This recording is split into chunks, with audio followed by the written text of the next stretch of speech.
Ya sudah mulai cek suara saya nggak apa?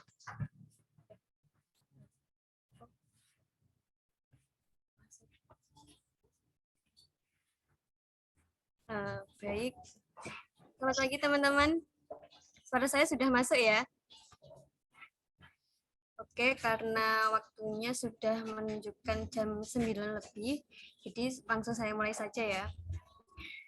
Assalamualaikum warahmatullahi wabarakatuh. Om Swastiastu, Namo Buddhaya, Salam Kebajikan, Rahayu. Selamat pagi teman-teman semua. Selamat datang pada para peserta dan tamu undangan dalam acara webinar dalam memperingati September Bulan Membaca yang diadakan oleh PMPS Ilmu Perpustakaan dan Informasi Islam UIN 1 Tulungagung. Pertama, marilah kita ucapkan puji syukur atas kehadirat Allah yang telah memberikan rahmat, taufik, serta hidayahnya kepada kita semua, sehingga kita dapat berkumpul di acara pagi ini dalam keadaan sehat walafiat. Salawat serta salam semoga tetap tercurahkan kepada junjungan kita, Nabi Agung Nabi Muhammad SAW, yang telah membawa kita dari zaman kegelapan menuju zaman yang terang benderang, yakni Ad-Dinul Islam. Hadirin yang berbahagia, perkenalkan, saya Rizka Amalia Putri, mahasiswi Ilmu Perpustakaan dan Informasi Islam semester 5 yang akan menjadi MC pada acara webinar pagi ini. Selanjutnya, perkenankan saya untuk membacakan susunan acara kegiatan webinar dalam rangka memperingati September Bulan Membaca dengan tema Mengenal Fenomena Blockchain. Akankah menjadi prahara atau solusi dalam dunia penerbitan? Acara yang pertama, pembukaan. Acara yang kedua, pemaparan materi oleh Kak Aditya Rahman. Acara yang ketiga, sesi tanya-jawab. Acara yang keempat, kuis untuk para peserta webinar. Acara yang kelima, pengumuman lomba dan penutupan. Memasuki acara yang pertama, yaitu pembukaan. Marilah kita bersama-sama membuka acara pada pagi hari ini dengan berdoa bersama, dengan harapan acara kita dapat berjalan dengan lancar tanpa halangan apapun. Berdoa dimulai.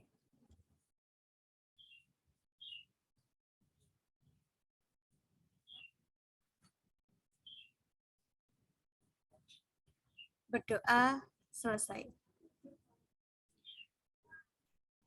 Acara selanjutnya yaitu sesi pemaparan materi yang akan disampaikan oleh Kak Aditya Rahman, dilanjutkan dengan sesi tanya-jawab yang akan dipandu oleh Kak Salsabila Yumna Mufidah selaku moderator. Kepadanya, saya persilahkan. Baik, terima kasih kepada Kak Rizka atas waktu yang telah diberikan.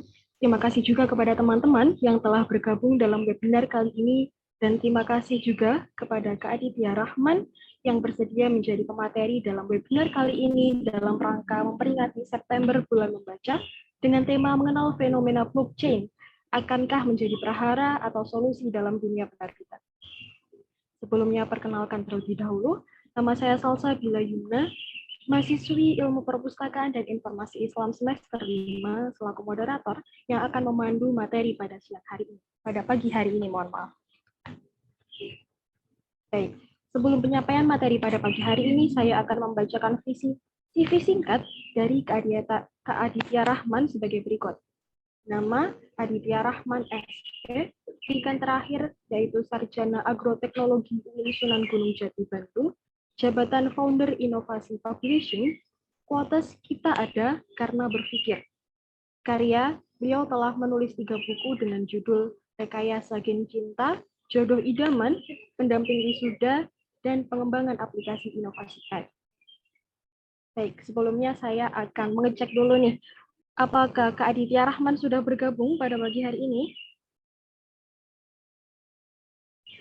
Halo Ya, Kak halo tes. Aditya. Ya, baik. Oke, Tes selamat suaranya. pagi Kak. Ya, baik. Pagi. Oke, bagaimana nih kabarnya pada pagi hari ini?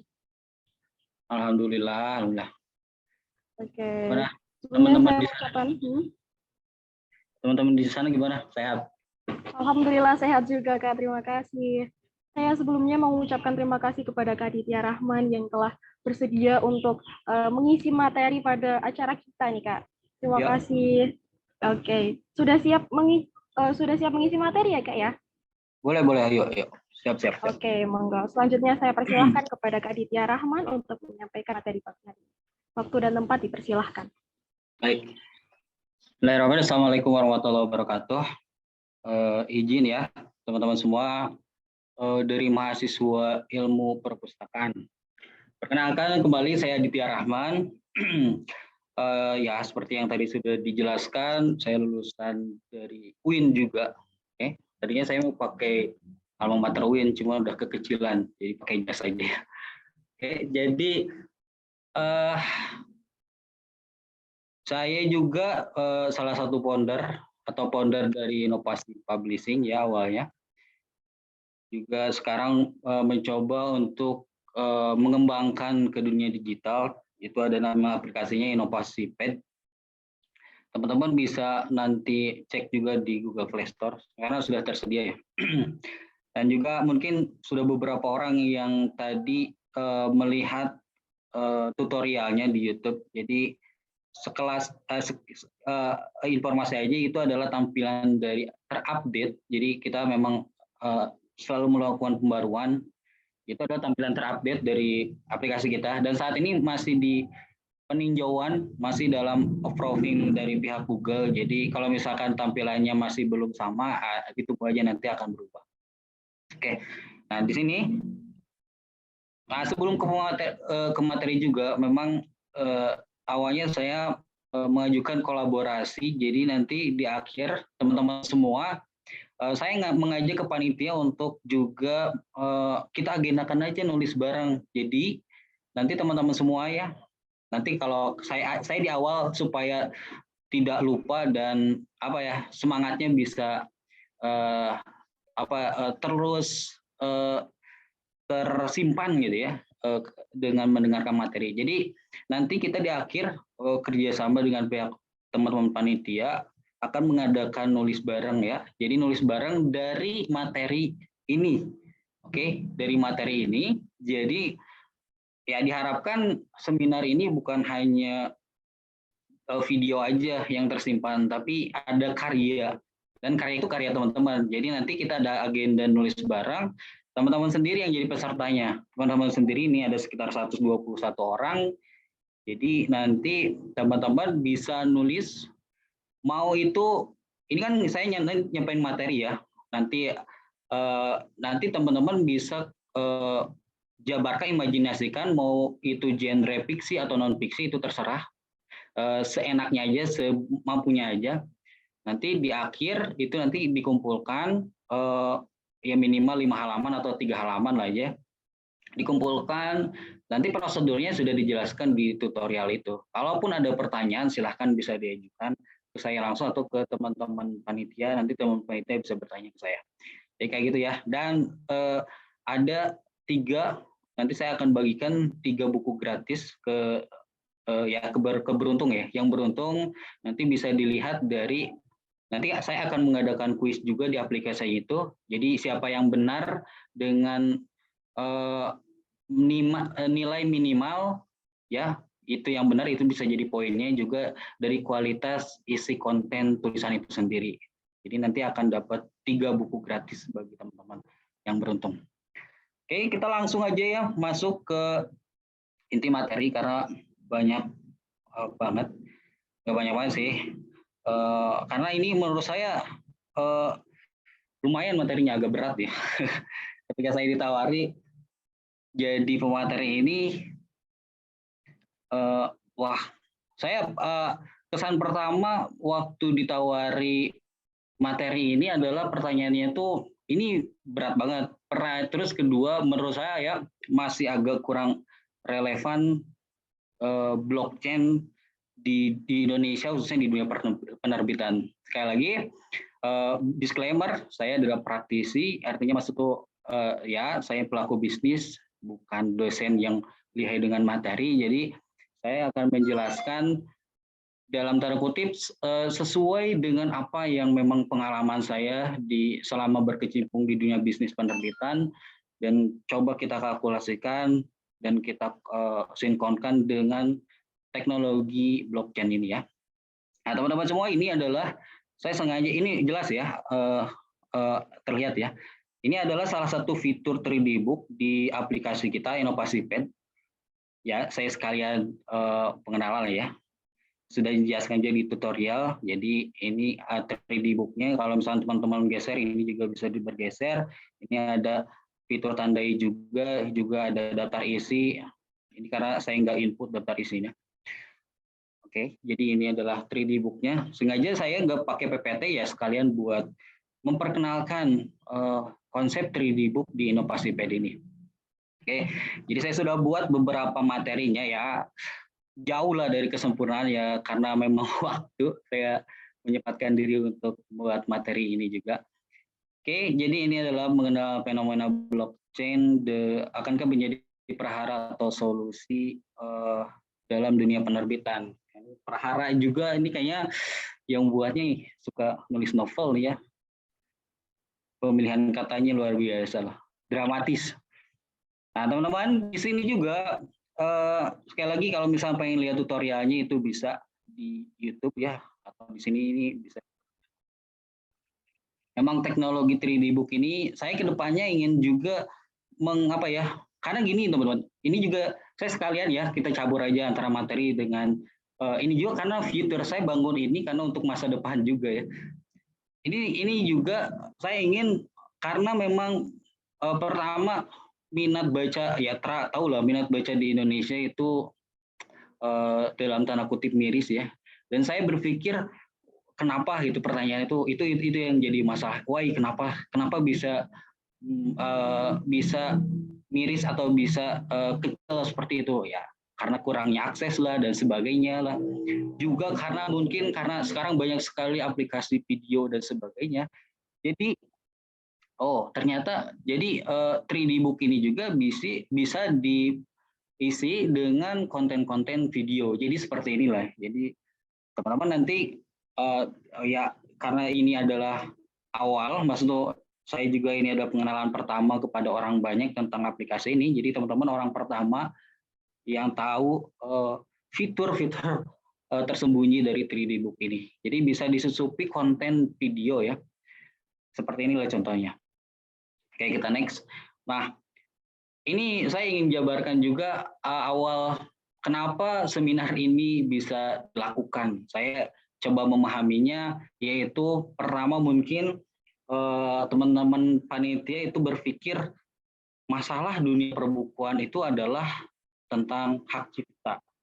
Oke, ini memang masalah orang-orang perpustakaan pasti berpikirnya kayak gini, tapi ada sudut pandang lain juga yang berbeda, karena kan kita fokus saja ke ranah yang memang teman-teman geluti ya. Oke, jadi awalnya seperti yang saya tadi katakan, ini judulnya luar biasa gitu, menarik nih. Dan kalau memang di Indonesia secara bisnis, pertama blockchain itu dalam tanda kutip ya, secara bisnis aktualisasi itu masih jauh lah, karena kan ada kendala di pembayaran dan sebagainya ya. Tapi kalau misalkan tentang hak cipta, ini jadi solusi. Ini bisa jadi perbincangan panjang itu, dan ya bisa jadi sesuatu jalan keluar bagi perbukuan di Indonesia, karena memang hak cipta ini menjadi salah satu masalah ya, khususnya di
Oke, mohon maaf bagi teman-teman.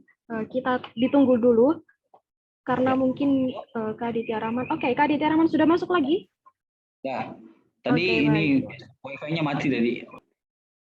Oke, Kak. Monggo dilanjutkan. Masih, saya share screen-nya masih ada ya? Share screen-nya sudah hilang. Sudah tidak ada. Hilang. Oke, Adela. Kita lanjut lagi ya. Maka masuk ke apa itu blockchain. Jadi seperti saya ungkapkan bahwa saya adalah praktisi, jadi saya akan jelaskan sesuai dengan riset saya saja ya. Kalau misalkan teman-teman ingin detail ya bisa ke ahlinya gitu. Tapi saya ingin coba jelaskan dan nanti aktualisasikan dengan bisnis di penerbitan gitu ya. Jadi apa itu blockchain? Ini saya ambil dari situs gramedia.com. Itu secara sederhananya blockchain itu adalah teknologi yang mana mereka itu mengambil data informasi tapi bisa transparan. Ini penjelasan sederhana dari saya. Bisa transparan, kekal, maksud itu abadi di sana dan juga tidak bisa diduplikasi, tidak bisa dihapus. Itu bahasan sederhananya kayak gitu. Kalau misalkan lengkapnya ini kan teman-teman nanti bisa baca lah. Nanti ini juga nanti teman-teman bisa akses ya, terutama ketika nulis barang ini materi ini akan dimasukkan juga. Ya, jadi kayak gitu. Nah, tapi di sini ada 3 poin inti atau sifat ya, sifat blockchain atau 3 poin inti dari blockchain ini. Salah satunya itu ada desentralisasi. Nah, ini yang membedakan. Nanti ini akan kenapa bisa menjadi solusi itu. Desentralisasi ini adalah bagaimana proses atau sistem blockchain ini tidak tertuju pada satu server. Oke, kalau misalnya saya di Inovasiped karena satu server ya satu server itu. Jadi informasi ke sana dulu lalu diaktualisasikan ke teman-teman subscriber atau pengguna gitu. Nah, kalau misalkan di sini yang saya baca, yang saya riset itu enggak. Jadi si A dan si B itu bisa langsung berkomunikasi tanpa pihak ketiga. Jadi memang secara informasi bisa lebih kredibel, bisa lebih langsung lah ya. Ini salah satu kelebihannya ini. Sifat langsung juga transparan. Salah satu sifat blockchain itu ada transparansi. Jadi semua kegiatan transaksi lah, mau itu pembelian dan sebagainya itu bisa dilihat dan bisa juga dipertanggungjawabkan pada saat itu. Dan terakhir itu adalah kekal. Jadi ketika data yang diinput ke sistem atau ke teknologi blockchain itu mereka tidak akan bisa dihapus ya, tidak akan bisa dihapus dan kepemilikannya hanya satu orang. Nanti kita masuk ya. Dan kepemilikannya hanya satu orang. Nah, ini yang jadi poin intinya itu. Kepemilikannya hanya satu orang dan hanya bisa diedit gitu ya, bisa diperbarui lah gitu. Tidak bisa dihapus. Nah, maka ini saya karena ini teman-teman UIN, maka di sini juga saya coba satu buat hipotesa gitu, apakah sistem blockchain ini, karena memang secara sejarah ya blockchain ini dibuat untuk melawan sistem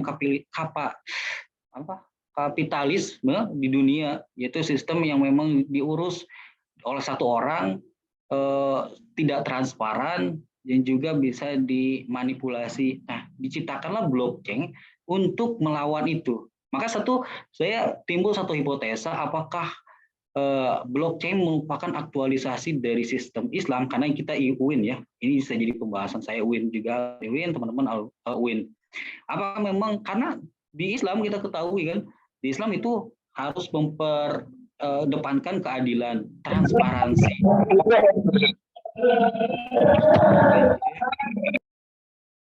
Nah, maka di Islam itu harus mengedepankan keadilan, transparansi.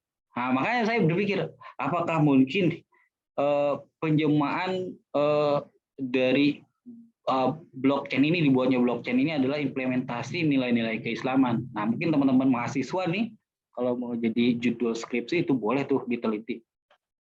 Karena secara konteks, secara tujuan itu sama. Ya, dari blockchain mereka menginginkan transparansi, Islam itu sangat transparansi. Teman-teman kalau misalnya ada mahasiswa bank perbankan Islam itu sangat transparansi. juga keadilan, berbentuk keadilan. Itu sama lah, hampir mirip. Ya, itu hipotesa saya aja ya. Tapi kalau misalnya teman-teman mau itu dijadikan judul, boleh tuh. Nanti apa namanya? Suaranya ada suaranya? Halo? Ada nggak Ada, suaranya? masuk Kak, masuk. Oh, ada ya. Oke, jadi kita lanjut ya. Jadi kalau misalkan pengen dijadikan judul skripsi boleh. Nanti kasih tahu saya juga ya, biar seru gitu. Ada sedikit cerita juga, saya dulu memang tipe orang yang buat judul skripsi yang anti mainstream. Dulu saya penelitian tentang tanaman tapi menggunakan surah Al-Quran, Al-Fatihah. Ya perbedaan lah, nyari gelombang yang bagus. Nah, itu saya kasih kisi-kisi itu buat teman-teman semua ya, buat skripsi. Oke, kita lanjut. Maka ini akan masuk ke poin inti di pembahasan ini. Itu apakah blockchain solusi bagi penerbitan? Kenapa saya mengatakan solusi tidak prahara? Karena memang ini jadi solusi, terutama ya di era saat ini yang memang kapitalismenya luar biasa dan semua orang dikukuh gitu ya, dengan satu aturan, dengan satu sistem. Ya ini menjadi solusi. Orang bisa kaya sendiri, orang bisa sukses dengan jalannya sendiri itu tanpa pihak ketiga. Dan bahkan saya ingat satu perkataan bahwa setiap pengusaha atau setiap orang itu bisa sukses masing-masing tanpa aturan gitu, tanpa pemerintahan bahasanya itu kayak gitu ya. Nah, maka ini jadi solusi lah. Jadi solusi saya tidak ngambil prahara, jadi saya ngambilnya solusi ya.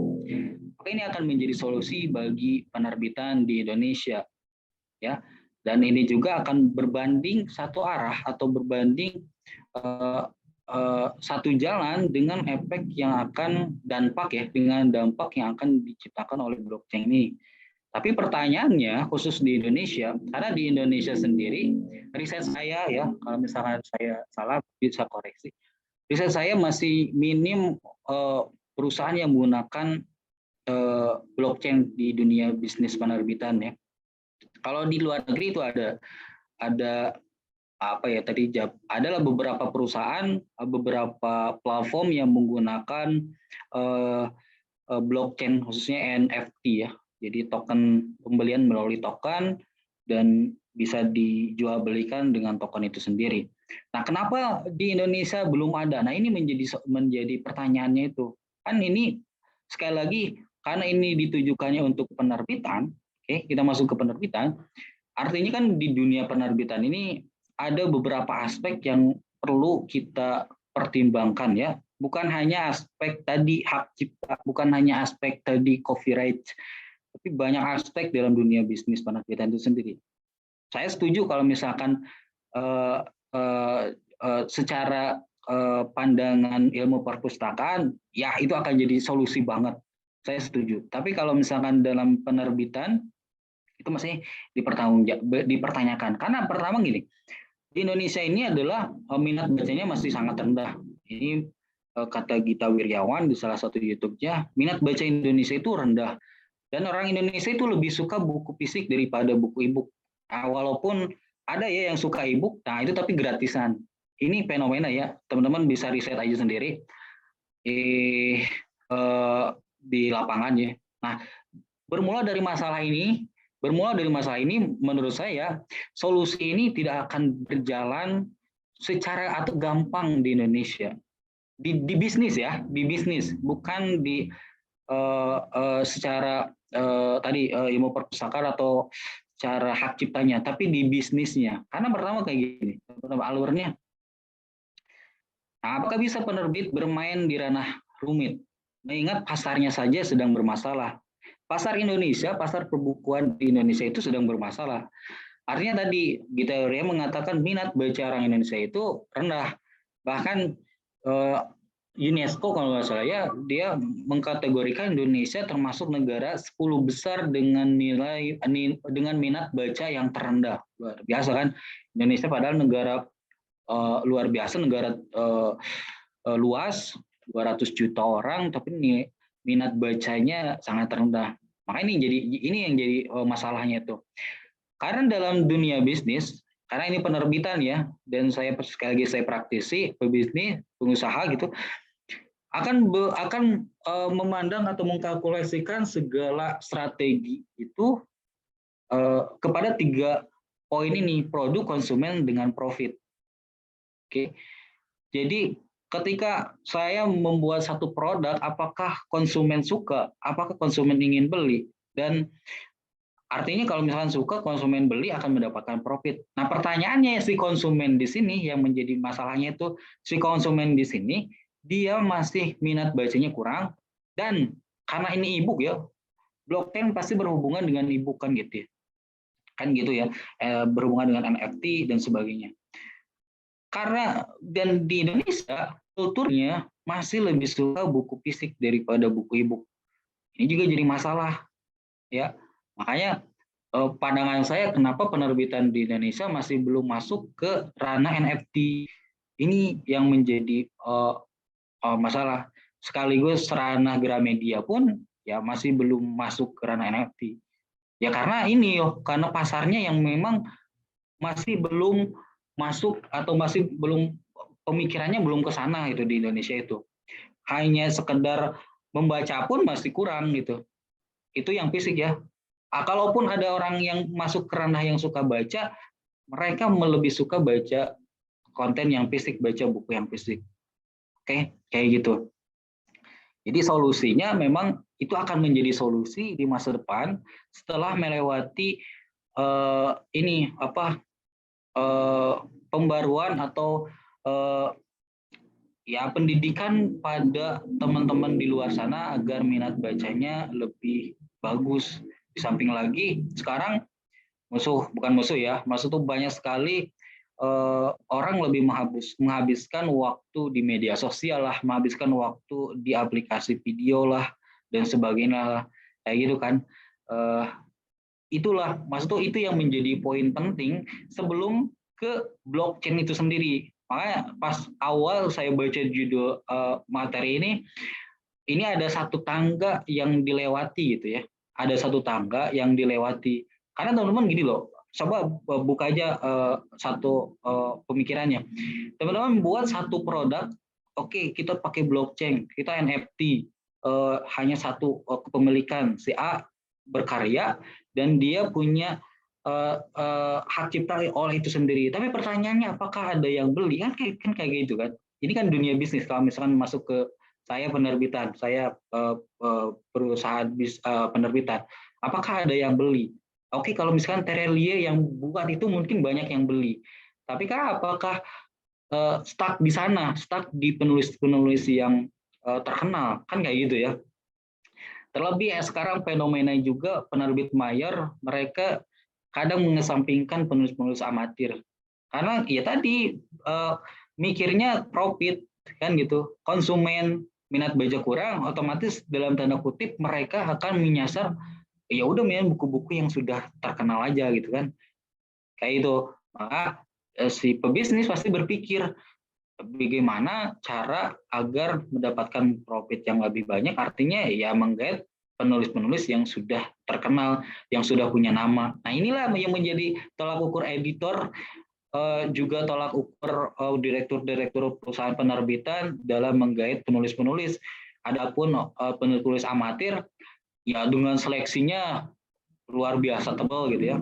Pun kalau misalkan ada satu fenomena, sekarang fenomenanya itu bagaimana mengambil satu materi, satu buku, satu karya dari platform yang sudah banyak dibaca orang. Tapi kan kontesenya adalah si buku itu sudah terkenal dulu. Oke, kontesenya itu si buku itu sudah terkenal dulu, dan terkenal itu karena apa? Karena mudah diakses, karena gratis. Kan kayak gitu kan? Logikanya kayak gitu. Nah, masuk ke blockchain tadi. Kalau misalkan saya ingin mengembangkan satu karya, lalu kita stok dengan token untuk pembeliannya, maka ini yang akan menjadi masalah juga. Apakah memang itu bisa menjadi minat baca orang itu tinggi gitu, sedangkan yang gratis juga ya masih pilih-pilih gitu, kayak gitu. Jadi pokoknya dari saya blockchain ini akan menjadi solusi ketika semua tangga itu terlewati. Semua tangga itu terlewati ya. Ini bagus, ini akan menjadi solusi dan akan mewadahi para penulis. Kalau misalkan saya pandang, kalau misalkan dari sudut pandang penulis ini jadi solusi. Tapi dari sudut pandang pembaca, nah ini akan menjadi masalah. Kayak gitu. Ini solusi untuk sudut pandang penulis. Sedangkan penulis di Indonesia itu sedikit banget. Ya penulisnya sedikit gitu, apalagi bagaimana menggait pembaca gitu kan kayak gitu. Jadi terakhir sebelum nanti kita bertanya bahwa teman-teman ilmu perpustakaan kan pasti belajar bagaimana iyalah lebih komplit belajar tentang dunia perbukuannya. Nah, yang menurut saya yang menjadi PR itu bagaimana teman-teman semua tadi meningkatkan baca dulu orang-orang di sekeliling kita, orang-orang di Indonesia. Maka kalau misalkan memang peminatnya banyak sekali, itu akan dibawa ke arah manapun itu akan gampang. Ya. Dan memang perubahan itu tidak bisa langsung gitu. Kita tahu fenomena kemarin COVID-19 memang itu apakah itu sesuatu atau apakah itu pandemi biasa kan ya banyak teori kan enggak, menurut saya sih kan enggak. Itu juga by design bagaimana peralihan dari dunia konvensional menjadi digital. Pertanyaannya apakah sudah berhasil? Kan realitanya enggak kan, maksudnya tidak sepenuhnya berhasil sampai sekarang. Itu loncatan yang sangat luar biasa loh.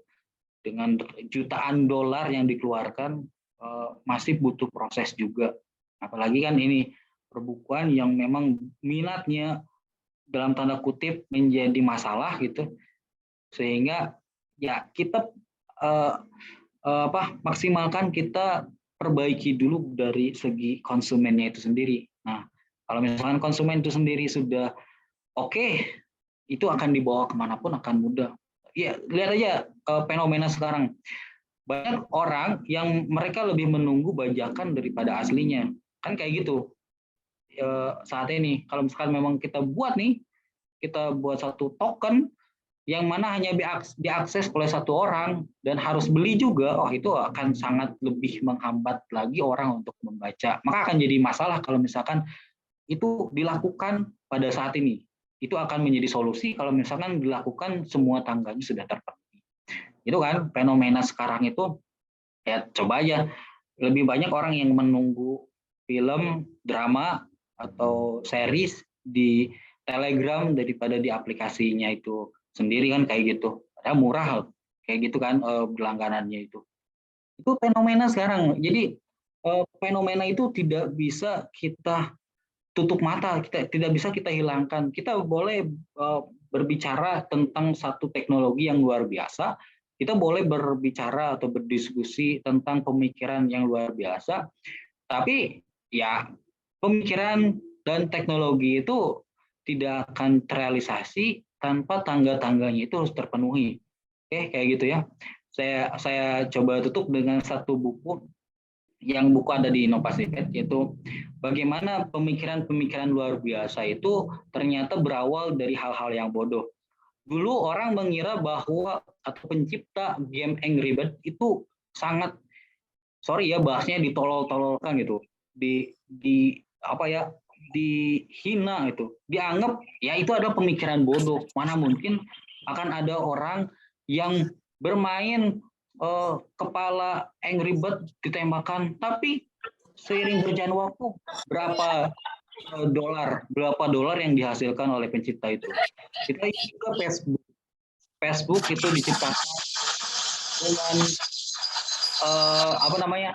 dengan banyak sekali kendala, Mark Zuckerberg dipanggil lah dan sebagainya lah, dan dikatakan bahwa itu adalah ide bodoh. Juga penemuan telepon, juga penemuan handphone dan sebagainya. Itu dalam buku itu dikatakan bahwa ternyata semua pemikiran yang luar biasa itu adalah berawal dari pemikiran yang bodoh. Jadi teman-teman yang saat ini mencoba untuk sesuatu yang luar biasa, meskipun pada saat ini dikatakan bodoh ya, ini kan pemikiran blockchain itu pemikiran luar biasa, ini pandangan saya. Tapi oleh orang yang yang berada pada strata yang tidak satu level dengan pemikiran kita gitu, dengan pemikiran visioner kita, maka akan mengatakan ide kita itu adalah ide bodoh. Ide kita itu adalah ide yang mustahil akan diwujudkan. Tapi ya sebagai seorang visioner, sebagai seorang yang mempunyai tekad, ya bagaimana kita harus mewujudkan ide itu menjadi ide yang luar biasa. Nah, itu sudah terbukti oleh beberapa orang tokoh di luar negeri, bahkan di Indonesia pun Nadiem Makarim menciptakan Gojek, dulunya kan dibodoh-bodohi kan, dulunya kan dianggap sebelah mata. Saya harap juga pembahasan ini tidak sampai di sini saja, karena memang blockchain terutama di penerbitan itu sangat menjadi solusi. Tapi untuk saat ini masih banyak PR. Jadi saya harap teman-teman semua yang berada di sini tidak sampai sini saja untuk membahas ini. Mungkin di teman-teman di kampus, di kelas-kelas tetap bahas tentang ini. Tadi apalagi tangga-tangganya itu bagaimana agar terpenuhi, itu yang perlu dibahas. Sehingga kalau misalnya tangga teman-teman akan gampang mengaktualisasikan atau mewujudkan ide luar biasa ini menjadi kenyataan. Jadi pembahasan saya sampai sini saja. Apabila ada yang bertanya boleh.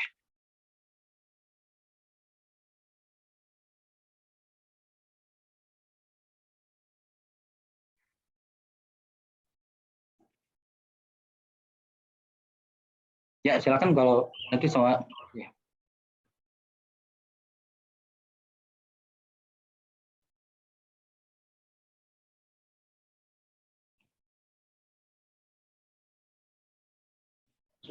Oke, baik. Terima kasih Kak atas materinya. Oke. Berikutnya adalah sesi tanya jawab ya. Saya akan menyediakan waktu untuk teman-teman untuk bertanya. Yang pertama bisa menggunakan raise hand atau selanjutnya bisa berkomentar di kolom obrolan dengan format yang telah kami sediakan. Bentar, ditunggu dulu untuk formatnya. Oke.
Oke, baik Kak. Berarti untuk kesimpulannya ya Kak, untuk saat ini itu blockchain sendiri itu masih sebuah pertanyaan besar juga ya untuk kedepannya, untuk bisnis kedepannya, utamanya untuk para bisnis penulis. Gitu. Ya, jadi untuk saat ini itu masih menjadi pertanyaan besar atau menjadi tantangan, karena pada saat ini blockchain itu sendiri masih ini bahasnya perbukuan ya.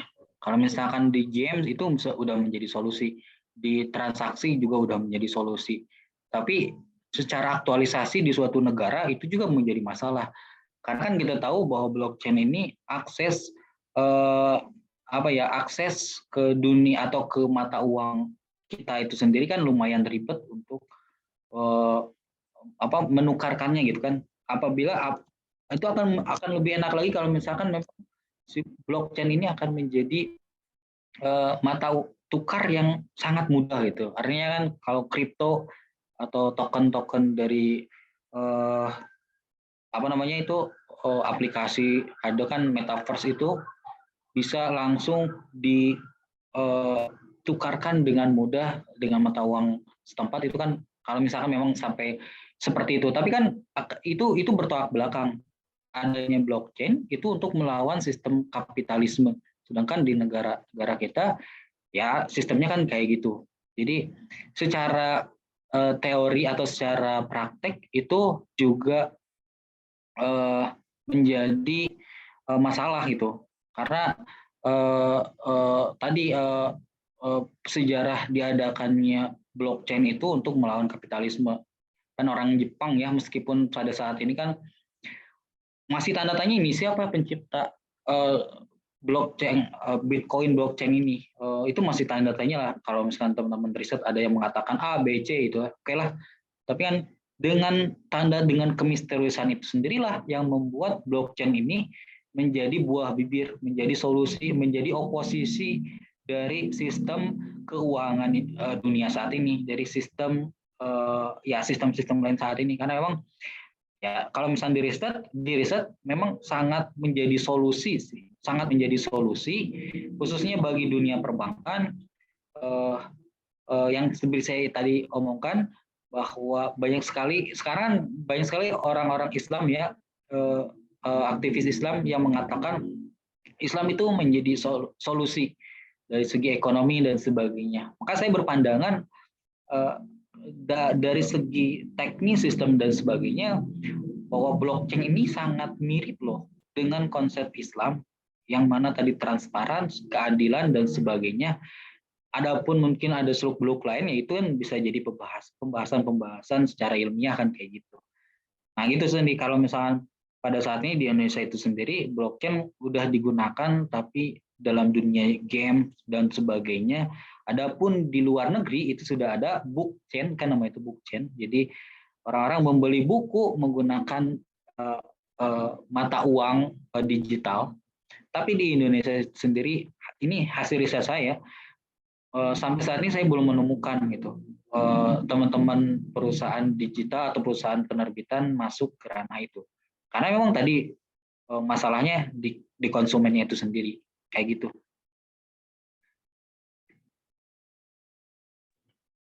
Oke, Kak. Misalnya saya pernah mendapatkan informasi bahwa mungkin ke depannya buku secara fisik itu tidak mungkin tergantikan oleh akun. Tapi di sisi lain dengan suasana, dengan situasi teknologi informasi seperti ini, itu pasti teknologi itu pasti tidak mungkin tidak dimanfaatkan seperti itu. Namun seperti dilihat saat ini juga akses searching seperti Google atau seperti itu, kita juga bisa mengakses Google Scholar untuk mendapatkan buku-buku elektronik. Kalau seperti itu, peluang blockchain untuk dunia penerbitan itu bagaimana ke depannya? Atau mungkin masih bisa, mungkin presentasi keberhasilan menggunakan blockchain itu seperti apa? Ya, ini ada salah satu, mana ya artikelnya? Ada satu artikel, ini satu founder yang menggunakan platform buku yang menggunakan blockchain, artinya penerbitan ya. Dia mengatakan bahwa blockchain ini bisa menjadi solusi dari adanya ISBN. Kalaupun misalkan ISBN kalaupun ISBN tidak bisa digantikan, artinya bisa menjadi solusi di pelengkap dari ISBN sendiri. Kita tahu kan teman-teman mungkin belajar pengajuan ISBN saat ini ketat banget pengajuan ISBN itu ya. Ada bahkan diklasifikasikan ada ISBN untuk buku fisik dan buku elektronik kan kayak gitu ya. Nah, itu sendiri akan menjadi gini loh, kalau misalkan tadi konsumennya itu, karena kan gini teman-teman semua, kadang kita itu karena semua orang itu memiliki satu karakter yang berbeda, passion yang berbeda, dalam tanda kutip kesukaan yang berbeda, suasana kebahagiaan yang berbeda. Ada teman-teman yang memang dia suka membaca buku fisik. Ada juga memang persentasenya mungkin sangat kecil, dia suka buku 3D book atau e-book. Nah, secara bisnis secara pemikiran bisnis, untuk bagaimana saya bisa menggapai semua keinginan konsumen. Jadi artinya konsumen yang menginginkan buku fisik saya bisa penuhi, konsumen yang menginginkan buku e-book saya bisa penuhi. Jadi memang ini juga akan terus berbandingan, maksudnya terus beriringan gitu. Buku fisik dan buku e-book akan beriringan, apalagi memang sekarang ya fenomena digital akan melejit, fenomena digital juga akan semakin berkembang gitu ya, meskipun memang dipaksakan gitu, terlihatnya dipaksakan gitu, ini akan berkembang. Dan menurut saya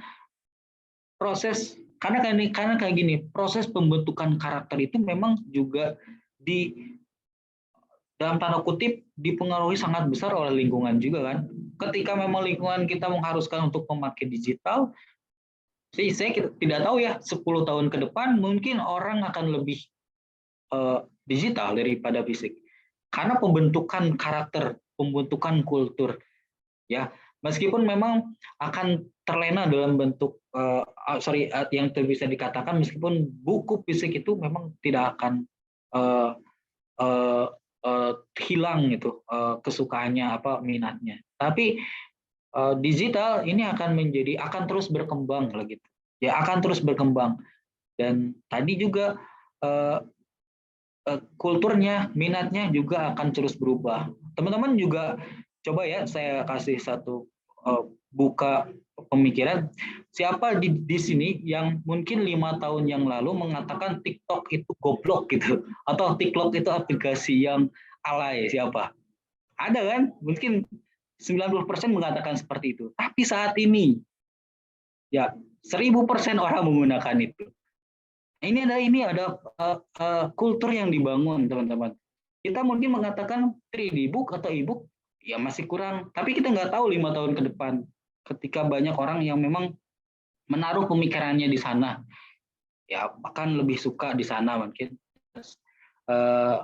Ya seperti kayak gitulah, fenomenanya kayak gitu. Jadi kita tidak bisa juga membuat kesimpulan 3D book ini akan tidak diminati kapanpun, itu nggak bisa kayak gitu. Karena kan tadi ya contohnya TikTok dulu, wah banyak sekali hujatan disebut Bowo kan yang penciptanya itu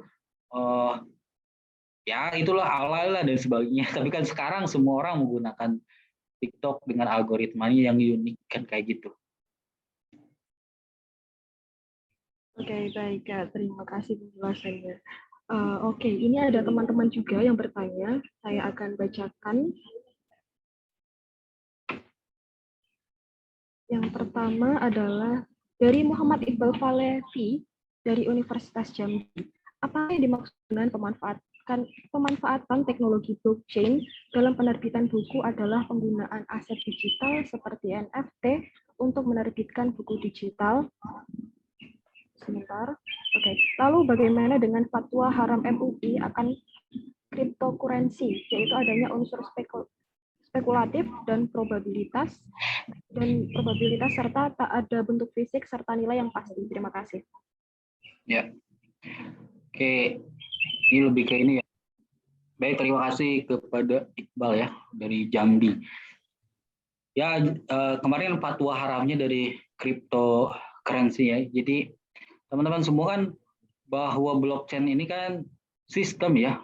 Tentunya blockchain ini berbeda dengan kripto. Kripto itu adalah ya salah bagian dari blockchain. Tapi blockchain itu bisa digunakan secara luas gitu.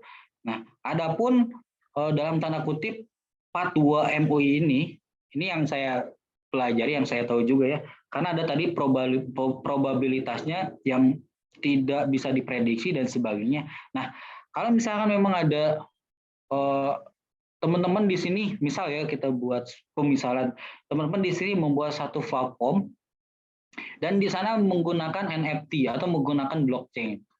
Oke, nah tinggal dibuat saja pembayarannya dengan secara sesuai dengan fatwa MUI. Jadi fatwa ini pun sebenarnya karena probabilitasnya yang tidak bisa dikira gitu bahasanya kayak gitu. Tapi kalau misalnya teman-teman pelajari juga misalkan fatwa dari Ustadz Adi Hidayat itu menggarisbawahi loh. Kalau misalkan memang bisa diperkirakan itu akan menjadi tidak haram gitu bahasanya kayak gitu. Kalau nggak salah ya dari Ustadz Adi Hidayat, teman-teman bisa buka fatwa itu. Jadi gini makanya menurut saya kayak gini karena memang baru teman-teman ya baru ini teknologi baru di perbukaan baru di Indonesia sangat baru dengan kultur timurnya yang sangat kuat. Sedangkan blockchain ini kan kita tahu mulanya dari mana gitu. Jadi akan banyak sekali penyesuaian-penyesuaian ke depannya, terutama mungkin bagi orang yang melihat bahwa ini adalah peluang bisnis atau peluang yang sangat luar biasa, mereka akan menyesuaikan itu. Karena yang saya tahu ya pemikiran bisnis atau teman-teman yang kreatif itu bagaimana menyesuaikan dengan aturan-aturan yang ada. Kayak gitu. Sekali lagi, kalau blockchain itu sendiri adalah sistemnya ya. Sistemnya bagaimana pengumpulan data informasi itu secara transparan, secara meluas itu dari satu komputer ke komputer lain, tidak terpusat gitu bahasanya kayak gitu, dan juga bersifat kekal. Jadi ini sistem blockchain itu adalah sistem. Adapun cryptocurrency itu beda ya pemikiran beda. Kalau kripto itu adalah tadi transaksinya mata uangnya. Kalau blockchain itu sendiri ada sistemnya. Jadi ini dibedakan aja. Teman-teman nanti bisa pelajari lebih komplitnya di beberapa literasi. Nah, sistemnya ini kalau misalkan memang pengen diperbarui tinggal buat saja. Misalkan mata uang yang memang sesuai dengan fatwa MUI, misal kayak gitu ya. Itu bisa loh. Bisa dibuat. Karena ini sistem, sekali lagi, karena blockchain itu adalah sistemnya, bukan mata uangnya. Oke, blockchain tanpa kripto bisa berjalan, tapi kripto tanpa blockchain itu tidak bisa berjalan. Oke, maka sistemnya di sini. Kayak misalnya saya ilustrasikan lah, contoh misalkan sistem keuangan di Indonesia. Bank Indonesia itu ada 2.000, ada 3.000, ada 100.000. Nah itu kan uangnya, nominalnya. Tapi kan sistemnya itu adalah bank itu sendiri yang mengeluarkan uang itu. Adapun misalkan si bank ini akan mengeluarkan recehan 3.000 yang baru, itu boleh. Karena ini sistem. Nah blockchain itu sendiri kayak gitu. Blockchain sendiri ini adalah sistem. Nanti adalah keuangan inilah, token inilah, kan kita tahu ada token Leslar Entertainment, token Rans Metaverse, token Leslar Metaverse ini, Metaverse itu kan kayak gitu. Jadi perlu diperhatikannya kayak gitu. Memang ini kadang sering terbalik sih ya antara blockchain dengan kripto ini. Tapi yang saya ketahui, yang saya pelajari, yang saya riset itu kayak gitu. Blockchain ini adalah sistem, adapun mata uangnya itu akan banyak sekali pembaruan kan, ada Ethereum lah saat ini banyak sekali, ada NFT lah, ada ya kayak gitu lah. Jadi kayak gitu. Pada menurut saya pada akhirnya ketika memang ada orang yang meluangkan waktu untuk masuk ke ranah blockchain ini dan menyesuaikan dengan yang ada di Islam ya, aturan-aturan Islam itu akan bisa, menurut saya ya, pandangan saya seperti itu. Karena memang saya orangnya masuk mikirnya ke depan, oh pasti bisa itu, masuk agak visioner itu. Mungkin sekarang agak susah tapi itu akan bisa. Karena tadi yang penting teorinya tadi bahwa blockchain ini adalah sistem loh, sistem ini yang dipermasalahi oleh MUI itu adalah cryptocurrency, mata uangnya. Nah, sistem dengan mata uangnya agak berbeda. Jadi kalau misalnya dibuat mata uang yang lebih real gitu kan, itu akan bisa. Menurut saya kayak gitu, menurut saya ya. Semoga bisa menjawab. Baik, terima kasih Kak atas jawaban penjelasannya. Semoga bisa diterima oleh penanya. Selanjutnya, pertanyaan dari Syahuzaima Isna dari program studi Bahasa dan Sastra Arab UIN Sayyid Ali Rahmatullah Tulung Agung. Izin bertanya kepada kakak pemateri. Kan kita tahu bahwa Indonesia mempunyai minat baca yang rendah dikarenakan salah satunya terdapat ketimpangan akses ke buku dan lain-lain. Kemudian pertanyaannya, menurut kakak bagaimana harapan ketika Indonesia di umur 100 tahun nanti kondisi literasi Indonesia akan seperti apa?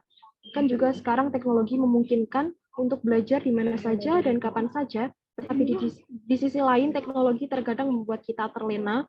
Lalu harapan kakak akan sudah seperti apa kondisi literasi di negara Indonesia di tahun 2045 nanti? Terima kasih. Iya, luar biasa ya pertanyaannya.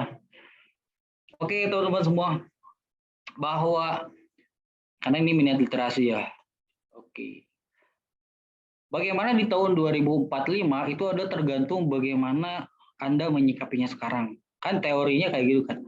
Apa yang Anda kerjakan saat ini adalah gambaran dari Anda dulu. Anda dulu, teman-teman mahasiswa di sini yang jago itu public speaking-nya. Pertanyaan saya, berapa lama teman-teman mengasah public speaking itu? Ini yang menjadi satu poin kunci, gitu kan. Banyak sekali orang yang mempunyai kemampuan di luar sana ya. Tanya aja ke mereka, berapa ribu kali Anda melakukan latihan itu? Oke, siapa? Cristiano Ronaldo, Messi, luar biasa. Tanya berapa jam mereka latihan dalam sehari. Oke, Terelie adalah penulis terkenal, luar biasa, karyanya banyak sekali. Tanya berapa banyak waktu yang diluangkan oleh dia untuk menulis. Kan kayak gitu ya, teorinya kayak gitu. Jadi apa yang Anda kerjakan saat ini adalah gambaran Anda di masa depan. Apa yang Anda saat ini, apa yang menjadi diri Anda saat ini adalah hasil dari cerminan atau hasil dari proses Anda di masa lalu. Maka ngomong masa depan, itu bagaimana proses itu pada saat ini. Teman-teman yang sekarang mungkin usia 20 tahun, sekarang tahun 2022. Ini kan pertanyaan 2045. Teman-teman waktu 2045 berapa tahun tuh? Misalkan, oke lah, hitunglah, kita jabarkan, taruh teman-teman pada saat itu usia 40 tahun. Jadi ada proses 20 tahun teman-teman untuk mewujudkan, oke lah, kita satu tujuan ya, berapa orang ini? 130 orang, satu tujuan, yaitu bagaimana membuat minat baca orang Indonesia ini meningkat. Oke, kita 130 orang ini membuat konsorsium, membuat satu tujuan, membuat satu strategi untuk mewujudkan itu. Oke, untuk mewujudkan itu. Maka kalau misalkan proses itu dilalui, maka 2024 minat baca Indonesia akan meningkat. Ini secara general ya, nanti kita masuk secara individu. Maka nanti tergantung, ini akan berpengaruh juga tergantung pemerintahannya lah. Pemerintahan, nah, teman-teman juga yang akan menjadi pionir pada 2024 pemilihan presiden, ini akan menjadi penentu Indonesia di masa depan, teman-teman. Ya, jangan sampai ya dalam tanda kutip presiden atau pemimpin kita yang literasinya kurang gitu ya. Jangan sampai seperti itu. Jadi memang teman-teman juga akan menjadi pionir pada saat ini untuk Indonesia di masa depan. Pilihlah nanti pemimpin yang luar biasa, yang aspek kredibilitasnya itu luar biasa gitu, yang memang cocok untuk jadi presiden gitu kan. Karena itu yang akan menentukan Indonesia di masa depan. Kayak gitu. Nah, itu secara general ya. Secara general teman-teman bisa menentukan Indonesia di 2024 lewat nanti di 2045 lewat nanti pemilihan 2024.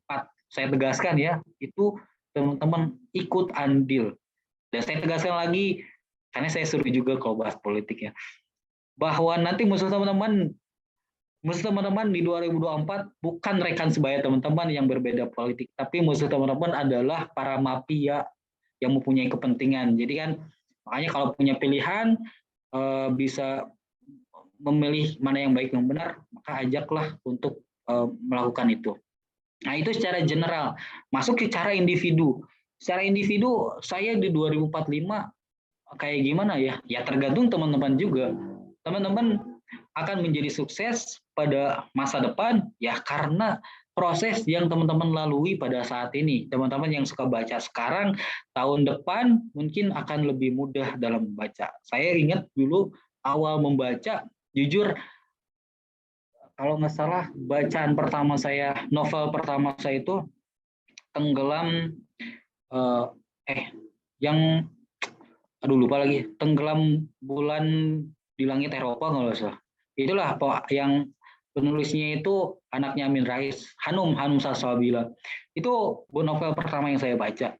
Dan ketika saya baca itu 10 menit pertama ngantuk, tidur. Karena memang tidak terbiasa. Tapi saya biasakan sampai akhirnya saya baca novel buku Api Tauhid yang 600 halaman, tebalnya segini kan, selama 4 hari. Karena memang tadi sudah terbiasa dengan bacaan. Saya sekarang sedang baca buku Asma Nadia, nih buku Bidadari untuk Dewa. Kemarin 1 hari sudah 100 halaman. Kayak gitu. Tapi proses itu, hasil yang saya sekarang dapatkan itu dari proses sebelumnya yang tadi baru 10 menit saya sudah tidur. Nah itu proses itulah yang menjadikan saya dalam 1 hari bisa baca 100 lembar, kan kayak gitu. Jadi teman siapa ini namanya Huzaima Isna, bahwa apa Anda sekarang atau Indonesia 2024 dan kondisi seperti apa kondisi literasi di Indonesia 2024 adalah tergantung kita saat ini. Ya, tergantung 133 orang yang ada di sini, tergantung mahasiswa ilmu perpustakaan saat ini berkampanye tentang literasi di Indonesia. Semoga teman-teman juga bisa semangat dalam literasi di Indonesia gitu ya, khususnya minimal lah di diri kita sendiri, karena kan luar biasa tantangannya baca itu, karena apalagi sekarang ada YouTube dan sebagainya, video, film diakses bisa gratis dan sebagainya, itu akan menjadi masalah. Jadi semoga minimal lah diri kita sendiri bisa tetap membudidayakan literasi. Kayak gitu, mungkin bisa menjawab ya. Oke, baik. Terima kasih, Kak. Semoga bisa diterima ya oleh Isna Huzaimah. Jadi kesimpulannya perubahan nasib kita sendiri itu ditentukan oleh ya apa yang kita lakukan pada saat ini, begitu ya, Kak ya.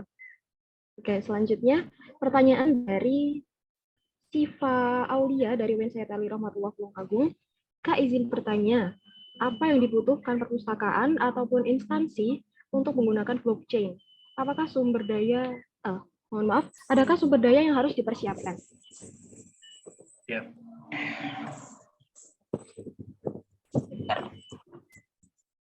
Oke, apakah yang dibutuhkan? Nah, kalau misalkan untuk instansi khususnya perpustakaan, ini menurut saya kayak gini loh, karena pertama kalau misalkan dalam segi kekekalan itu bisa masuk lah ya, karena kan kita tahu bahwa perpustakaan itu ada itu untuk mempermudah yang saya tahu ya dari teman-teman mahasiswa perpustakaan, mereka mempelajari kan bagaimana cara mengklasifikasikan buku ini A, B, C dengan mungkin genre-nya berbeda dan sebagainya berbeda, kan kayak gitu ya. Koreksi kalau saya salah. Nah, kalau misalkan dalam segi itu bisa, tapi khusus perpustakaan itu sendiri ya, ini kan perpustakaan itu sendiri, menurut saya agak dalam tanda kutip agak idealis kalau misalkan menggunakan blockchain murni gitu ya, kayak gitu, karena kan tadi tujuannya blockchain itu adalah untuk transparansi. Pertanyaan saya, di perpustakaan apakah ada interaksi? Kalau misalnya ada transaksi, kalau ada transaksi itu mungkin bisa digunakan ya. Terus pertanyaan saya, apakah di perpustakaan memang terjadi satu dalam tanda kutip keharusan untuk copyright yang murni? Kalau misalkan memang menjadi keharusan, itu akan menjadi solusi blockchain ini. Makanya kita harus juga belajar penggunaan aplikasi tertentu atau penggunaan teknologi atau solusi ini harus menjawab masalah-masalah yang muncul kayak gitu. Apakah menjawab masalah? Apakah saat ini perpustakaan? Apakah saat ini masalah perpustakaan itu belum terjawab solusinya? Kan itu pertanyaannya itu. Dan apakah tadi pertanyaan dari setiap masalah dari perpustakaan ini memang bisa diberikan solusi oleh blockchain, ya, karena saat ini saya literasi dalam perpustakaan dan masalah-masalah perpustakaan mungkin saya sedikit kurang tahu, tapi secara garis besar saya punya pengalaman ya bagaimana bolak-balik ke perpustakaan di kampus. Nah, saya coba memberikan jawaban dengan pengalaman itu. Nah, biasanya di perpustakaan yang menjadi masalah itu adalah bagaimana pengkodean antar satu buku dengan buku yang lain. Dan itu yang menjadi masalah. Pertanyaan saya, apakah masalah pengkodean ini bisa menjadi solusi dengan blockchain? Sedangkan blockchain sendiri itu adalah sebuah sistem. Bagaimana sebuah sistem ini tadi ya bisa transparan, bisa lebih kuat gitu, lebih tahan lama bahasanya itu, dan tidak bisa dimanipulasi kayak gitu. Itu aja konsepnya itu sendiri. Makanya teman-teman yang belajar ilmu perpustakaan justru yang bisa menjawab itu. Ya, teman-teman yang belajar ilmu perpustakaan justru akan bisa menjawab itu setelah tahu apa itu blockchain. Setelah tahu apa itu fungsi blockchain. Saya ulang, blockchain yang saya ketahui adalah teknologi informasi. Jadi basis data aja, input data. Kalau misalkan kayak kita, sederhananya kayak gini. Kita update status di Facebook, di Instagram, di TikTok buat konten. Lalu si konten itu adalah masuk ke servernya Facebook, ke servernya Instagram, ke servernya TikTok. Itu beda-beda server, kalau teman-teman harus tahu ya. Beda-beda tempat, beda-beda gedung. Nah, kalau di blockchain itu nggak kayak gitu. Jadi apa yang kita tweet, apa yang kita sebarkan itu langsung tersebar tanpa kepemilikan satu sama lain. Nah, makanya apakah perpustakaan itu seperti itu, menginginkan sistem yang seperti itu? Kan bisa dijawab oleh teman-teman yang menggeluti itu ya, khususnya mahasiswa-mahasiswa perpustakaan lah. Tapi kalau misalkan instansi perusahaan, penerbitan itu bisa menjadi solusi seperti yang saya katakan tadi, itu akan menjadi solusi karena mereka tidak akan menjadi atau tidak akan ribet dengan satu masalah karena langsung gitu, langsung. Kalau misalkan saya penulis upload di platform tersebut, maka langsung berkomunikasi dengan penulis, dengan pembelinya, itu langsung berinteraksinya kayak gitu. Dan kekuatan saya sebagai penulis, hak karya saya juga satu hak karena token tadi hanya satu. Jadi itu akan menjadi solusi. Kayak gitu. Kayak gitu mungkin ya. Baik, Kak, terima kasih penjelasannya. Semoga bisa diterima oleh penanya. Karena berhubung waktu kita sudah mendekati akhir, jadi pertanyaan akan saya tutup. Tapi sebelumnya, kami dari panitia memberikan surprise nih, Kak, kepada yang bertanya, yaitu penanya terbaik. Untuk Kak Aditya Rahman, boleh minta tolong untuk memilih siapa penanya terbaik kita pada pagi hari ini, Kak. Ya, bentar. Satu penanya. Oh, saya yang sebutkan atau apa? Ya, Kakak yang sebutkan, Kakak yang memilih. Oke, tadi karena saya suka tadi ya, saya suka visioner, jadi saya yang ini, yang Huzaima, yang bertanya tentang masa depan. Oke, Kak Isna Huzaima. Baik, selamat kepada Kak Isna Huzaima. Untuk selanjutnya, untuk informasi selengkapnya bisa langsung menghubungi CP di juknis yang tersedia ataupun langsung hubungi kontak person admin di grup panitia, di grup seminar. Mohon maaf. Oke. Baik. Saya menginformasikan bahwa notulensi akan diserahkan selanjutnya oleh panitia di grup yang sudah tersebarkan. Kemudian saya mengucapkan terima kasih juga kepada teman-teman yang sudah bertanya. Terima kasih juga kepada Kak Aditya Rahman yang sudah bersedia berbagi ilmunya pada pagi hari ini. Karena sesi penyampaian materi dan tanya jawab telah selesai, saya selaku moderator mohon undur diri. Maaf jika ada salah kata. Sekian dan terima kasih. Wassalamualaikum warahmatullahi wabarakatuh. Untuk selanjutnya, link absensi dan sertifikat bisa kalian akses di kolom komentar. Oke, baik. Untuk selanjutnya saya kembalikan kepada MC.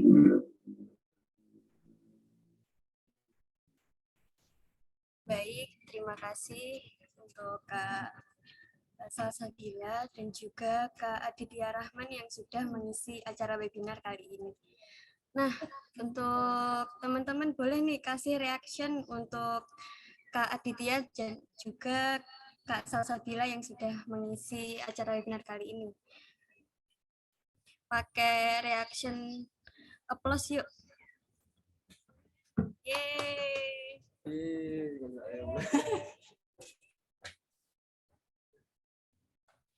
Banget ya materinya yang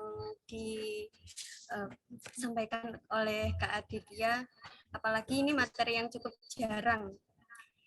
Selain itu teman-teman juga aktif untuk bertanya, jadi saya berterima kasih banyak buat teman-teman semua yang sudah aktif. Nah, untuk acara selanjutnya yakni kuis untuk para peserta yang hadir pada acara pagi ini. Jadi teman-teman bisa teman-teman bisa ikut kuis yuk untuk refreshing otak setelah kita mendengarkan materi yang cukup berat ya hari ini. Nah, kita refreshing dulu dengan ikut kuis. Nah, kuisnya akan di-share di kolom chat.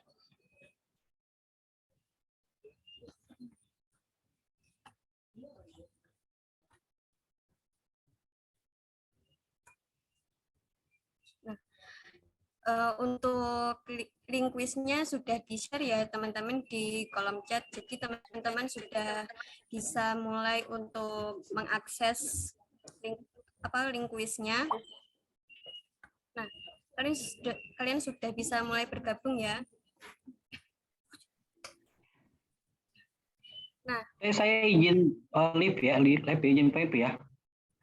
Ya Kak, terima kasih banyak Kak. Ya, siap. Mohon maaf apabila banyak kesalahan ya. Semoga bisa sukses selalu. Ya, Assalamualaikum warahmatullahi wabarakatuh.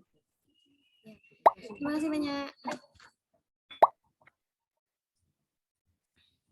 Nah, untuk kodenya sudah tertera di layar ya teman-teman. Jadi teman-teman sudah bisa ikut kuisnya. Nah, yang bergabung masih 15 nih teman-teman. Yuk segera ikut kuisnya. Oh iya, selain itu saya mengingatkan ya teman-teman untuk penggunaan nama ketika kuisnya itu menggunakan nama asli ya teman-teman, biar tidak miskom, karena nanti untuk juara pertama akan dikasih hadiah dari panitia.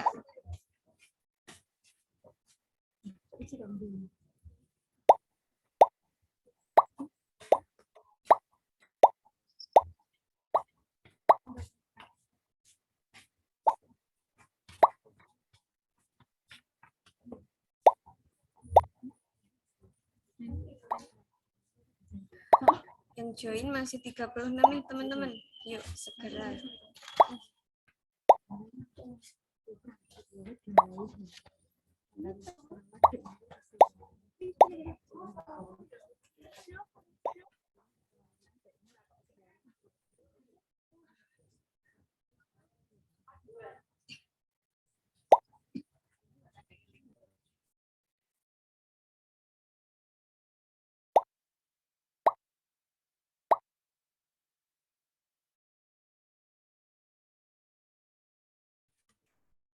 Kuisnya akan kita mulai pada 10.30 ya teman-teman.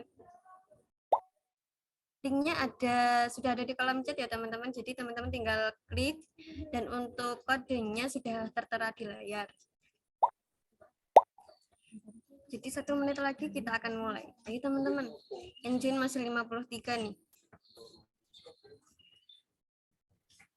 Oke, sebentar ya. Ini sudah dikirim ulang ya teman-teman.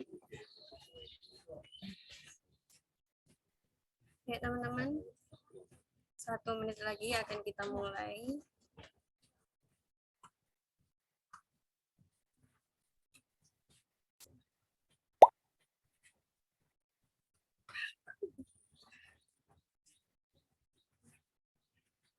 Jadi masih 55 nih teman-teman. Padahal yang di webinar ada 126 orang. Yuk, masih separuh nih. Nggak ada separuh malah ya. Jangan lupa untuk penggunaan nama itu pakai nama asli ya teman-teman.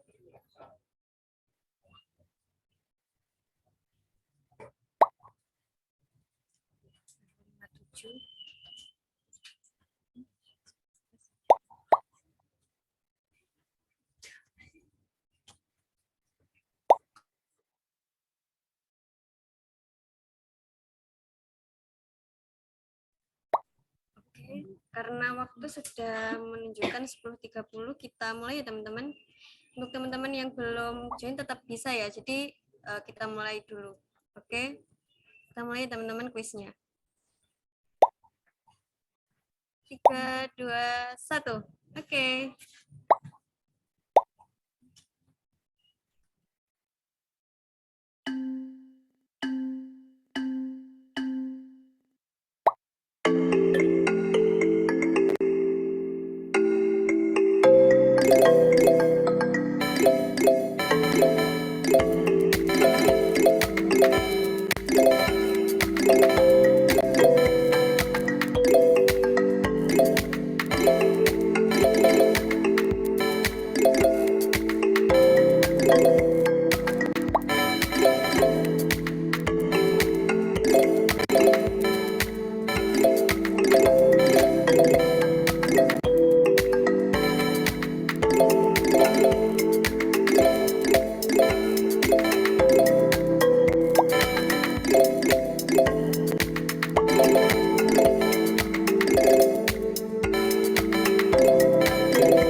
akan kita tutup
teman-teman.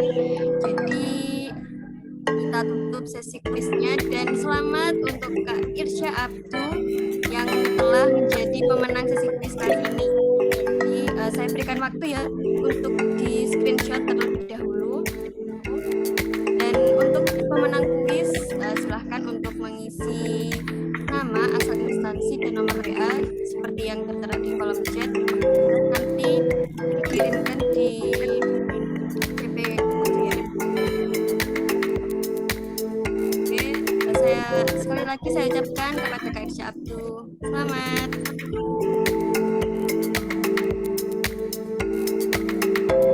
Tutup ya teman-teman kuisnya. Oke. Nah, selanjutnya kita sudah masuk nih di sesi yang paling ditunggu-tunggu untuk teman-teman yang mengikuti lomba kemarin nih. Nah, sebelum saya bacakan pemenang lombanya, saya mau tahu nih, teman-teman mau dibacain pemenang lomba apa kira-kira? Coba kalian share di kolom chat ya.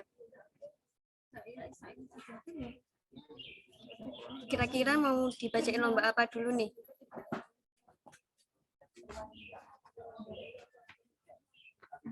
Dari Kak Okta, esai. Yang lain?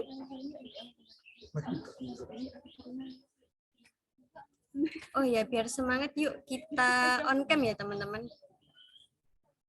Biar saya juga lihat nih wajah teman-teman yang ikut webinar pada pagi hari ini. Dari Kak Nugroho, esai, TikTok, esai, infografis. Ayo request. Kira-kira yang dibacain mau yang mana dulu nih? Memakan. Kamu mau ingin melawak?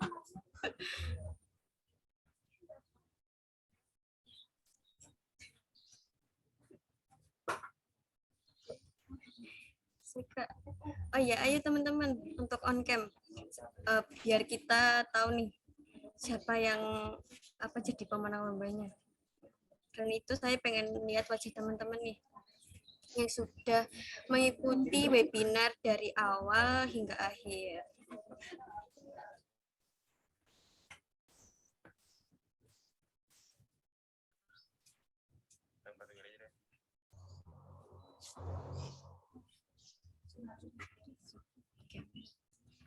Oke, langsung ya teman-teman, karena banyak yang di kolom chat banyak yang request esai deh. Jadi saya mulai ya. Saya bacakan untuk pemenang lomba rangkaian September Bulan Membaca. Yang pertama pengumuman lomba esai. Nah, juara ketiga lomba esai dimenangkan oleh Zafiratun Zuhriyah Zarnuji dari Universitas Negeri Semarang.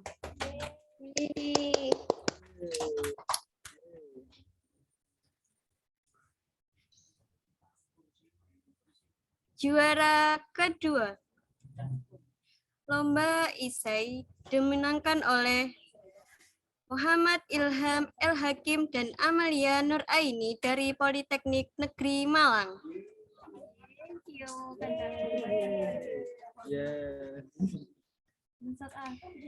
Dan juara pertama lomba esai dimenangkan oleh Harisma Ramadhani dari UIN 1 Tulungagung. Selamat untuk para pemenang lomba esai. Nah, nanti teman-teman bisa menghubungi CP di grup ya. Nah, selanjutnya kira-kira lomba apa nih yang mau dibacakan lagi? Tebak-tebakan, ayo. Biar nggak tegang ya teman-teman, karena lombanya lomba nasional ya teman-teman. Jadi saya ucapkan selamat untuk para pemenang lomba esai.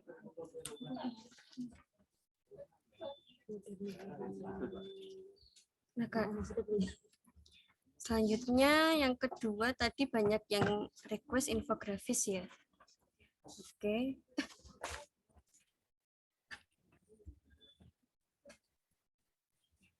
Mohon maaf teman-teman ada sedikit kendala. Oke. Yang kedua kita akan bacakan lomba isai.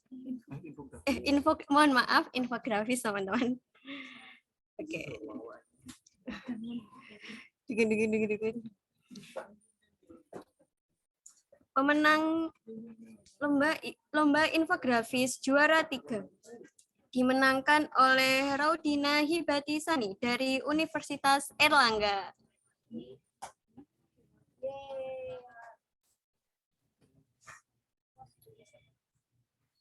Juara kedua lomba infografis dimenangkan oleh Siti Kalimah dari UIN Walisongo.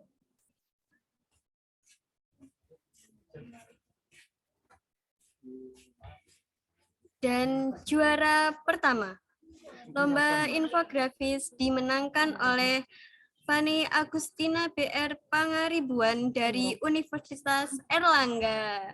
Yeay, selamat untuk para pemenang lomba isai. Mohon maaf, lomba infografis.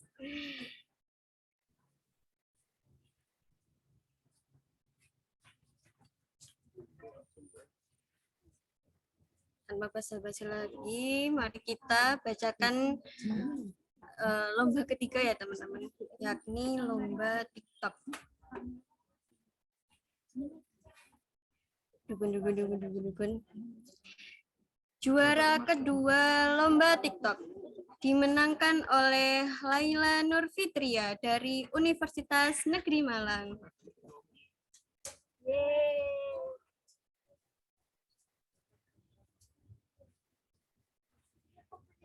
Dan juara pertama lomba TikTok dimenangkan oleh Bimas Rara Sukma dari UIN 1 Tulungagung.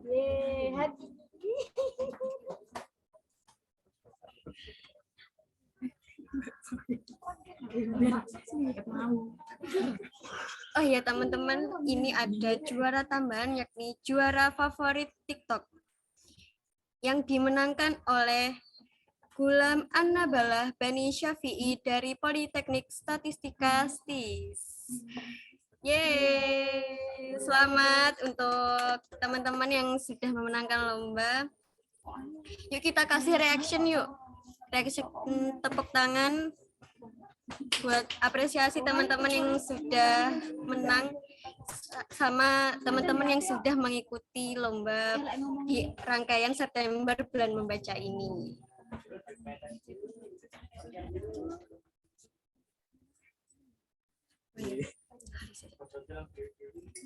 Oh iya, untuk teman-teman yang memenangkan lomba, teman-teman bisa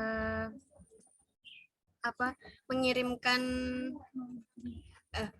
menghubungi CP yang ada di grup ya dengan format nama dan kemudian asal instansi. Oke.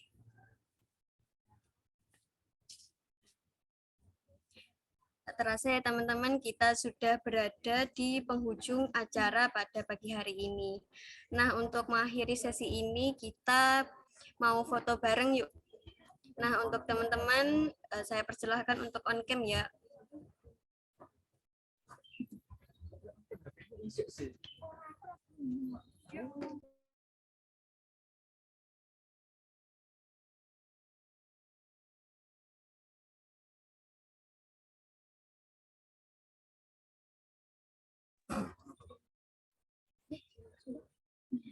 Terlihat wajah-wajah yang sangat menyimak webinar hari ini ya teman-teman.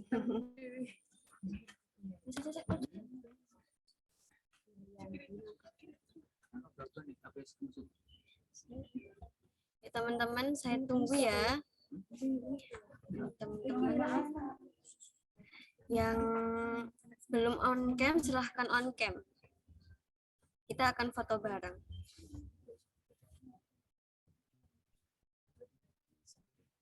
Masih sedikit nih teman-teman. Yuk.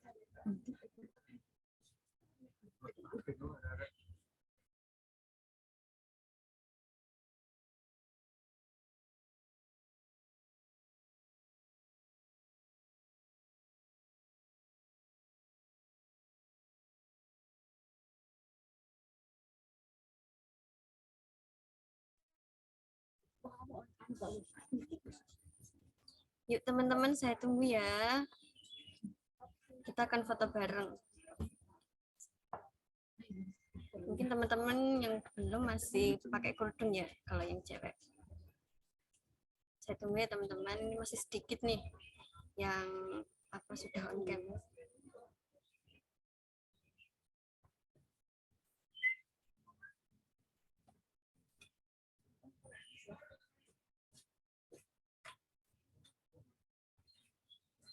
Saya tunggu 1 menit lagi ya untuk kita foto bareng sambil teman-teman yang belum bisa siap-siap dulu.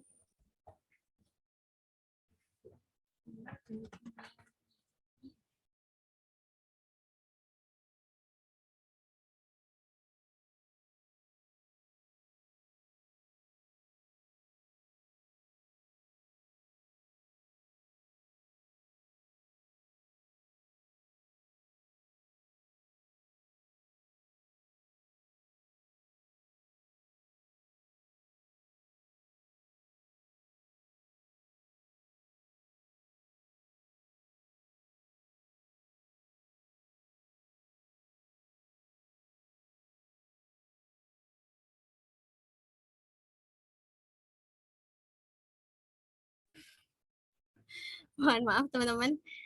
Jadi langsung kita mulai ya sesi foto barengnya. Pakai gaya bebas dulu ya. Yuk. Kita mulai ya. 1, 2, 3.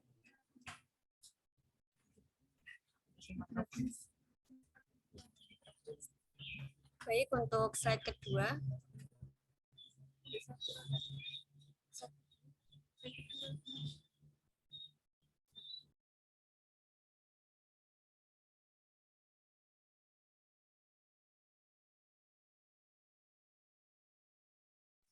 Nah, selanjutnya kita pakai foto pakai salam literasi teman-teman. Salamnya gini. Nah, ini salam khasnya anak Ilpus sama anak literasi. Yuk. Oke. Oke. Sudah siap ya teman-teman? Saya hitung ya. 3, 2, 1.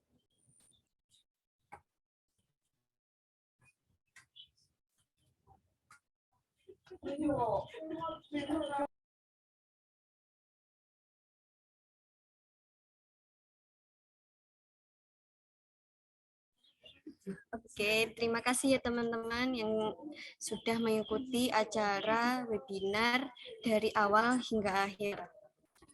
Nah, selain itu saya juga mengucapkan terima kasih banyak kepada media partner yang sudah bekerja sama dengan kami, yakni Gajobuk, HMPS Universitas Wijaya Kusuma Surabaya, Genius FM, HMPIP UB, Indonesia Event Jawa Timur, Sasindo UM, HMJ Matematika UNESA, Hima Forsta UNER, DPW 3 HMPII, Jelajah Tulungagung, Lomba Isai.id, HMPS UIN Malang, HMPIP UIN Araniri, HMPS IP IAIN Batu Sangkar, Himpus Unut, Ritma FMIPA UB, Tulungagung Wisata, mahasiswa UIN 1, Perpustakaan Kabupaten Madiun, Event Kediri, mahasiswa Kediri, Kediri Media, dan Event Center.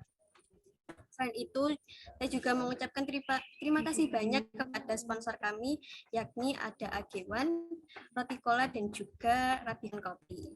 Oke. Nah, karena webinar kita sudah selesai, teman-teman, jadi saya di sini selaku pembawa acara mohon undur diri dan mewakili panitia saya mengucapkan terima kasih banyak untuk teman-teman yang sudah mengikuti dari awal hingga akhir di acara webinar nasional ini. Semoga acara ini dapat bermanfaat bagi kita semua. Amin, amin ya rabbal alamin. Baik, segitu saja. Terima kasih. Wassalamualaikum warahmatullahi wabarakatuh. Terima kasih teman-teman. Waalaikumsalam warahmatullahi wabarakatuh.